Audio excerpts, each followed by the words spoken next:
Bakunzi b'Imana, mwebwe mudahengeshanya kwama hafi y'ino ngabire twahawe n'ab'ijuru, Radio Maria Burundi, ijwi ry'Imana iwacu, ijwi ry'Imana iwanyu. Kaze tuzirikanire hamwe ijambo ry'Imana, Ekleziya mawe wacu idutegekaniriza kuri uno munsi wa gatandatu wo mu ndwi igira kane ya Pasika. Ibisomwa tugira twumvirize kandi tuzirikane biva aha hakurikira. Igisomwa ca mbere tugikura mu gitabo c'ibikorwa vy'abatumwa, ikigabane ca 13 akarongo ka 44 gushika kwa 52. Izaburi ni ya 97 canke 98 bivanye n'igitabo umuntu akoresheje. Inkuru nziza ni yashikirijwe na Yohani Mweranda, ikigabane ca 14 akarongo k'indwi gushika ku ka 14. Mukaba muri kumwe na Patiri Olivier Nduwimana, umufurera wo mu muryango w'abavukanye ba Bikira Mariya wo ku musozi wa Karumeli twita abakarme. Nkaba ndangurira ubutumwa mu mubano wacu uri mu Ruvyagira, ni muri paruwase Kristo Umwami yo ku Mushasha muri diocese nkuru ya Gitega. Yaga Mukama, abasavyi bawe tuguteze yombi. Izo dusoma mu gitabo c'ibikorwa vy'abatumwa. Kw'isabato ikurikira igisagara nka cose kirakorana ngo cumve ijambo ry'Imana. Abayahudi ngo babone ico gihugu cose bavyora ishari, batuka Imana, bahinyuza Pawulo mu vyo yavuga vyose. Pawulo na Baranaba barashira amakenga, bababwira bati: ni mwebwe mwabwirizwa kubwirwa ubwa mbere ijambo ry'Imana, none ko muryase mukaba ari mwebwe nyene mwigaye, mubonye ko mudakwiriye ubuzima budahera, hinge twigire mu bapagani. Kuko ariko Umukama yadutegereje ati: nagutoye ngo ube umuco w'intara kandi ujane ubukiriro hose gushika ku mpera z'isi. Abapagani bumvise ayo majambo baranezerwa, baninahaza ijambo ry'Umukama, nabo bose bari bagenewe ubuhirwe budahera baca baremera. Naryo iryo jambo ry'Imana rikwira igihugu cose. Ariko abagore n'abafasoni bakunda Imana n'abakuru b'igisagara bohejwe n'Abayahudi bagirira nabi Pawulo na Baranaba, barabirukana babakura mu ntara yabo. Pawulo na Baranaba nabo babikunkumurira ko inkungugu yari ku birenge vyabo, bigira muri Ikoniya. Abigishwa nabo bari buzuye akanyamuneza na mutima mutagatifu. Iryo ni ijambo ry'Umukama.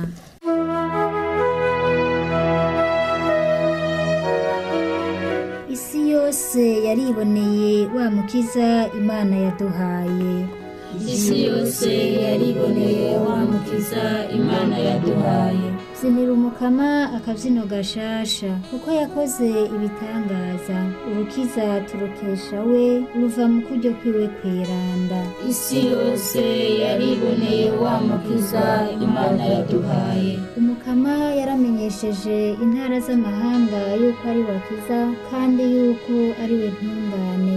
Yaributse ingene yakunze n'ingene atazohemukira umuryango wa Isirayeli. Isi yose yariboneye wa mukiza Imana yaduhaye. Bakavantara bose bariboneye ingene Imana yacu ikiza. Wasi uvukagera, komera amashu Umukama, samiriza akanyamuneza.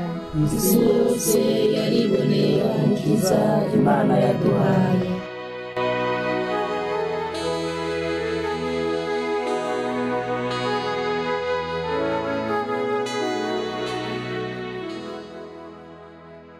Ivyo dusoma mu nkuru nziza ya Yezu Kristo nk'uko yashikirijwe na Yohani Mweranda. Muri irya minsi Yezu yabwiye abigishwa biwe ati: ko mwamenye muzomenya na Data. Ubu bwa none muramuzi kandi mwaramubonye. Filipo amubwira ati: Mukama, twereke Data, bizoba bibaye. Yezu aramwishura ati: aho twabaniye nturamenyaga Filipo we? Uwumbonye ababonye Data. Ushobora kuvugwa ututi twereke Data, mbega ntiwemera ko ndi muri data nawe data akaba muri jewe? Amajambo mbabwira sindayavuga ndayibwiye, ni data aba muri jewe yirangurira ibikorwa vyiwe.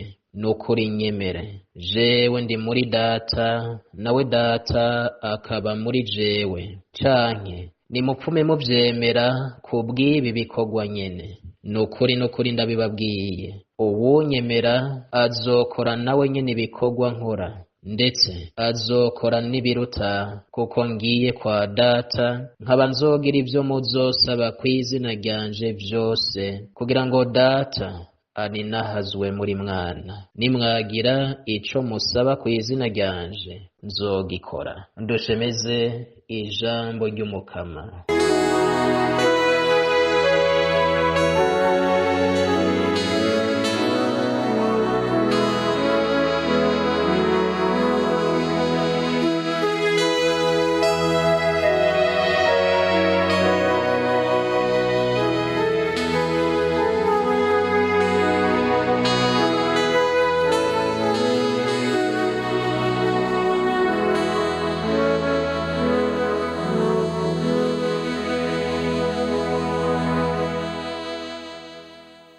Mukama twereke data bizoba bibaye, uwumbonye ababonye data. Kaze mutima mweranda wowe utanga akanyamuneza aho katoshobotse, udufashe kuzirikana rino jambo ry'ubuzima ridukomereza inyota yo kubona no kumenya Imana. Bavukanyi muze tuzirikane rino jambo ry'Imana tuyagiwe mu ntambwe zitatu. Ubwa mbere icifuzo cyo kubona Imana, ubwa kabiri ukumenya Imana, ubwa gatatu akanyamuneza kava ku Mana. Ubwa mbere icifuzo cyo kubona Imana, ico Filipo asavye Yezu cuko yobereka data bikaba bibaye, kiraserura inyota ya zina muntu wese afitiye Imana. Iyo nyota nta numwe atayifise, nabo nyene umenga ivy'Imana ntibabinezwe. Abo batacerekwa ingoro y'Imana burya barafise ikindi basubiriza Imana, arivyo twita ibigirwamana vy'ubutegetsi, akaryohera mubiri, amatungo n'ibindi. Nkako bavukanyi, uwutarondeye Imana arondera ivyo ayisubiriza, yamara ivyo nta mahoro bimuha, kuko biba bigiye gufata ikibanza bitagenewe.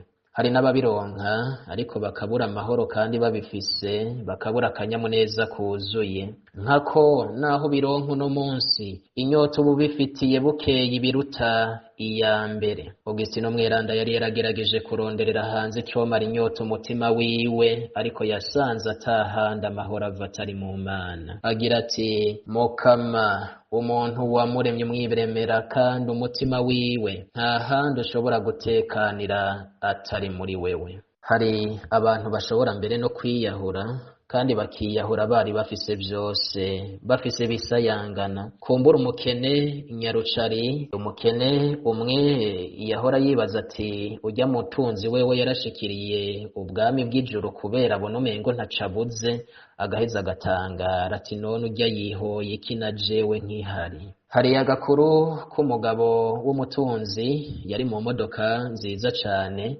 yaciye aho muri ville abona umugabo n'umugore muri bamwe badandaza utwamwa kw'ibarabara iyo batabashwiragije, bahimbawe batwenga mu masaha ya kare. Aca arahagarika imodoka arababaza ati, ni igiki kibanezereje gutyo? Nabo bamwishura bati, twebwe haje umuntu atugurira icarimwe utwamwa twari tuje kudandaza hano. Wa mutunzi ati, ivyo vyonyene? Aca ababwira ati, jewe iwanje nta kintu twari tubuze, mfise amazu, mfise imodoka, umupfasoni ashatse atwaragwiwe, ariko nta na rimwe ndigera mbona dutwenga turi kumwe n'uwo twubakanye nka mwebwe. Aca mbere abongera n'ayandi ati, genda mwarahiriwe. Ego cane, inyota Filipo afise ni ya zina muntu wese, kuko n'uwo arondera kuzimya iyo nyota mu bindi ntihera, kandi yamana agahinda, kuko ivyo aronse vyose asanga kumwe kohereta avuga vyose ari ubusa. Yamara rero ibintu, abantu birakenewe, ariko ntibikwiye iyo imbere ya vyose Imana idafise ikibanza mu buzima. Umuntu arakeneye Imana hamwe n'ibimutunga, arakeneye iterambere ry'umutima n'iry'umubiri, maze mbere umunwa wose ukagira icyo ufungura n'umufuko wose ukagira amafaranga. Ivyo si bibi. Irene wo mweranda mbere agira ati ininahazwa ry'Imana n'umuntu muzima. Ubuzima bw'umuntu ni ukubona Imana. Ubwa kabiri, ukumenya Imana. Inyishu Yezu ahaye Filipo amubwira ati uwumbonye ababonye Data. Irerekana ubunywanyi Yezu afitaniye na Data. Ariko kandi Yezu atwereka ko yaje kutumenyesha Imana uko imeze. Kuva kera turabibona mu bwuzure bwa kera nyene canke bwa mbere, baja barahwihwisha, bamwe bagafata Imana ko umengo ni Imana iteye ubwoba ihaniraho yihora. Ariko Yezu yaje kutwereka uko Data ameze, uko Imana imeze. Inyifato ya Yezu itwereka uko Imana imeze muri kamere yayo. Ni Imana rukundo kigongwe, ntikazi ishavu, ikazi urukundo. Nta handi rero tuzomenyera Data atari muri Yezu Kristu, Jambo wa Data. Umweranda Yohani w'umusaraba niwe yavuze ati Imana yaravuze ijambo rimwe rivuga rimwe rizima, iryo jambo ni umwana wayo. Hari abantu usanga igihe cose babona umengo hari ivyo bataramenya, ukamengo Yezu hari ivyo yatunyegeje. Iyo babonye nk'inyandiko z'uwoba yarabonekewe ahantu hariya, bagaca babona umengo rero bararonse ukundi kuri. Hari mbere n'abavuga ko hari banga Imana yabihereye canke Bikira Mariya kubera bari mu mugwi canke umuhari ubu nuriya. Hari abantu bumvise umuntu akora ibitangaro birukayo nk'uko umengo hari ivyanyegejwe baronse bindi. Muvukanyi wowe umeze gutyo, garuka urondera Imana muri jambo wayo. Ihweze Yezu vyose ubisanga muri we. Mwihweze ku musaraba ubona urukundo yadukunze n'ubwo Imana idukunda. Tereziya Mweranda w'umwana Yezu agira ati Yezu arurumbamwo urukundo kubera twebwe. Ihweze mu maso hiwe heranda, ihweze amaso yiwe yahumirije kandi araba hasi. Ihweze inguma ziwe, ihweze Yezu mu maso, aho uzobona ugwa dukunda. Garuka usange Yezu mu masakaramento, musange mw'ijambo ry'Imana. Erega nyene abo narimvuze hari aho bashiramwo umwete cane mu gusoma ibonekerwa ego canke ubutumwa ntuze yahaye ntuze, ugasanga baravyemera kandi bakabisoma cane, yamara ugasanga gusoma ijambo ry'Imana ntibavyerekwa. Tumenye yuko nibonekerwa iyo Ekleziya irinze ryemeza riza ryibutsa ivyo Yezu Kristo yatumenyesheje, ntibiza bivuguruza ijambo ry'Imana.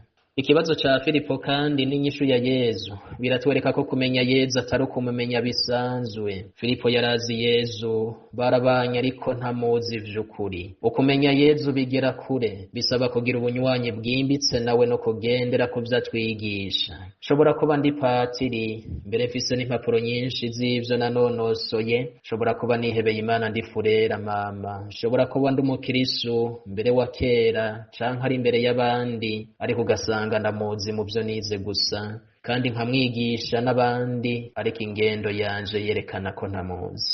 Muvukanyi umwe wese yibaze na jewe nibaze, mbega ndazi Yezu? Inyishu ni ego, mu gihe ngerageza kugendera ivyo nsaba nkaba mu bunywanyi nawe. Inyishu ni oya, mu gihe naho noba ndamuzi canke nzi vyinshi kuri we, ubuzima bwanje buhushanye n'ivyo ndamuziko. Ibikorwa Yezu akora kandi biramutumenyesha, gutyo bikatumenyesha na Data. Rero aha naho nyene dusubire twibaze, ubwo ivyo Umukama dukorera biramutumenyesha vy'ukuri? Mbega zino mpwemu mfise ndiko ndahema uno munsi navyutse canke niriwe, ingendo mfata ngashika amahoro, wewe mbega wagiye kwibaruka ukavayo amahoro? Wewe waciye mu ntambara zitandukanye mbere zikakuvuna ariko ukavayo amarembe? Wewe wagwaye ugakira, mbega muri ivyo vyose urabona mw'Imana? Ukuba mu bunywanyi na Yezu rero ngice gitanga amahoro n'akanyamuneza vyuzuye, naho umuntu yoca mu bigoye. Ubwa gatatu rero akanyamuneza kava ku Mana. Twumvise mu gisomwa ca mbere ingene abatumwa Pawulo na Baranaba bagiye buzuye akanyamuneza na mutima mweranda, naho abayahudi bamwe bamwe cane cane abafise inyungu zabo bari banse kwakira inkuru nziza babagirira nabi, babakura mu ntara yabo. Kubw'abantu bari kwihebura, ariko bagiye bahimbawe. Ako kanyamuneza nta handi kava atari kuri Mutima Mweranda yarabuzuye, aho kova atari ku Mana, kuko bayimenye atari mu vyo bumvise gusa, ariko mu vyo biboneye kandi bagakabakaba. Kuba uw'Imana, kuba umukristo mwiza, ntibizotubuza guhura n'ibihe nk'ivyo vya Pawulo na Baranaba, kudatahurwa aho tubaye, guhamwa duhoga ubusa canke ukwemera kwacu.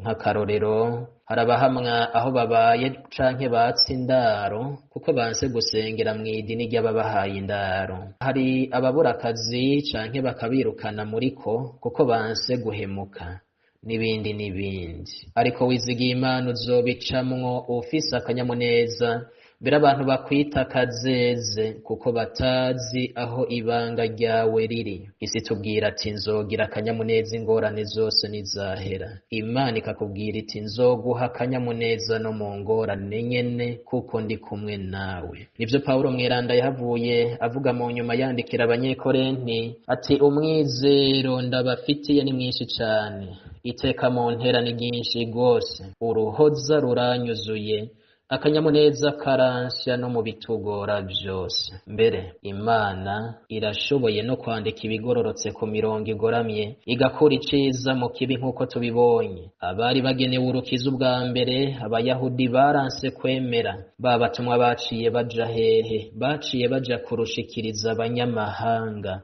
Gutyo jewe nawe uno munsi tukaba twarashoboye gushikiriza iyo nkuru nziza y'urukiza. Ngivyo vya bikorwa Yezu yavuga uwuzomwemera azokora, mbere akore n'ibiruta, ni ekleziya yahejeje ikavuka. Muvukanyi, hashobora kuba hari ibigoramye mu buzima bwawe, Imana irashobora kuvyandikako ibigororotse. Dusabe. Mukama, dukomezemwo inyota yo kukurondera, tukurondere tukumenye, tunywane nawe, maze n'ibihuhusi ntibibe bikidutera ubwoba. Bikira Mariya, mugabekazi we ekleziya, dusabire. Amen. Mwari kumwe na Furera Patiri Olivier Nduwimana, umukarme. Nimuhorane Imana. Nimwumvirize ijwi ryanje,